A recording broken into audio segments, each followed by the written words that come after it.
ومن الناس من يقول آمنا بالله وباليوم الآخر وما هم بمؤمنين يخادعون الله والذين آمنوا وما يخدعون إلا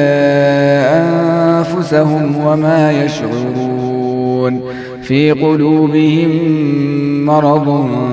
فزادهم الله مرضا ولهم عذاب أليم بما كانوا يكذبون وإذا قيل لهم لا تفسدوا في الأرض قالوا إنما نحن مصلحون ألا إنهم هم المفسدون ولكن لا يشعرون وإذا قيل لهم آمنوا كما